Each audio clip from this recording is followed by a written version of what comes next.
Hola a todos.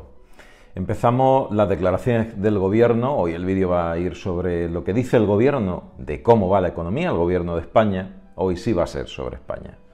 Hoy me apetece hacer una reflexión y argumentarla sobre lo que yo encuentro como una diferencia insalvable, insondable, un abismo entre lo que dice el Gobierno que va bien y lo que yo veo que no va bien. Y lo voy a explicar punto por punto por qué. Pero a pie de calle, no en inversiones de bolsa ni nada por el estilo, que la gente le queda como muy lejos. Lo voy a explicar con el sueldo de un ciudadano, lo que va a suceder desde hoy, septiembre, hasta el final de año, cuando el Gobierno dice que somos el mejor país de Europa para pasar la crisis. Y lo dice en base a un crecimiento de 1,5% respecto al primer trimestre, en el último trimestre. Bien. Pero claro, el Gobierno no dice cosas como que a nivel de desempleo vamos a la cola, no dice cosas como que somos los primeros, la máxima inflación de toda Europa, ostentamos nosotros ese privilegio, y no dice cosas como que a nivel de recuperación en la situación económica prepandemia somos los únicos de toda Europa que no lo ha conseguido. Pero son pequeños detalles.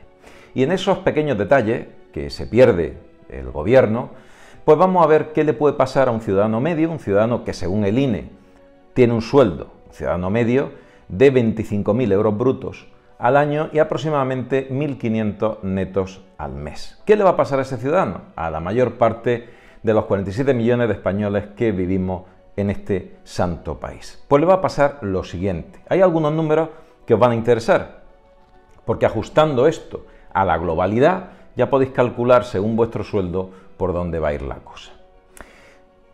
Yo creo que de aquí a septiembre el ciudadano medio, ese de 1.500 euros netos de sueldo mensual, va a tener que decidir entre comida, hipoteca y energía, gas, luz, electricidad, etc. Calentarse, comer o pagar la hipoteca. Y esa va a ser la disyuntiva. Y algunos diréis, es que eres muy exagerado porque comer, calentarse o pagar la hipoteca no va a ser la decisión. Parto de la base que el Banco de España, a principio de verano, antes del comienzo del verano, ya dijo que había 1 millón de hipotecas y por lo tanto familias en riesgo real de impago. Y todavía no se han tomado las medidas de subida de los puntos básicos que había decidido tanto la Reserva Federal Americana como luego a posteriori, equiparándose a la Reserva Federal Americana, el Banco Central Europeo. Bien, pero centremos el asunto. ¿Qué le va a pasar a ese ciudadano medio que cobra 1.500 euros netos al mes? Pues le va a pasar lo siguiente.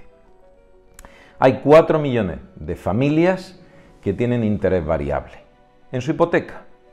Y esa familia, si supongamos tiene una hipoteca al Euribor más 1 y 150.000 euros de deuda a 30 años, están pagando aproximadamente 490 euros al mes entre pitos y flautas. ¿Vale?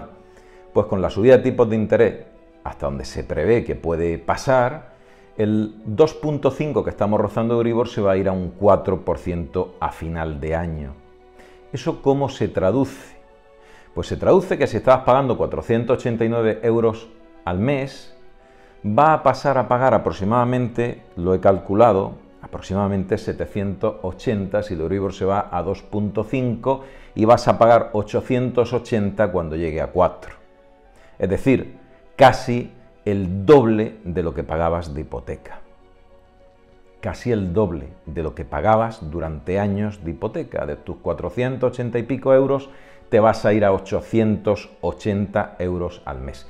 Y esos son 4 millones de familias, de la mayoría de las cuales tienen 1.500 euros netos de sueldo, de los cuales 880 se van directamente para la hipoteca. Pero no queda ahí la cosa.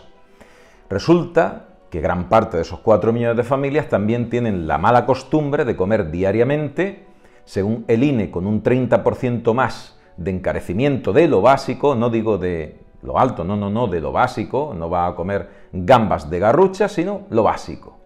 Ni jamón 5J, pues 30% más en la bolsa de la compra. Resulta que si tienes gas y te calientas con gas, la factura se te multiplicará por 3. Y si tienes que pagar la luz, porque también te iluminas, se va a multiplicar por 2 respecto a las subidas previas. Eso quiere decir que vas a tener en lo que antes tenías un gasto básico aproximadamente de 600 euros, te vas a gastar 1.060 euros, 1.100 euros mensuales. El 76% más. Fijaos que yo a principio de año decía que iba a haber una pérdida del 40% del poder adquisitivo. Yo era un niño jugando a ver algo de economía en el futuro, porque se ha encarecido un 76% más. Lo básico, lo fundamental, lo que necesitamos pagar, 76% más. Eso quiere decir que te va a quedar para pagar el teléfono, la fibra, el agua y comer 440 euros mensuales cada mes. Y esas son cuentas estrictamente reales según los datos que da el INE, el Instituto Nacional de Estadística. No me lo invento yo. El gobierno puede interpretar lo que le dé la gana sobre su crecimiento económico, de la maltrecha economía, claro, comparándote contigo mismo en una mala situación respecto al primer trimestre, somos los dioses, somos los amos. Pero de luego que España no es, ni va a ser en ningún momento, ni muchísimo menos el mejor país donde pasar este crudo invierno, que se va a hacer para muchas familias, se le va a atragantar y se va a hacer muy largo. Os mando un fuerte abrazo y nos vemos en el próximo vídeo.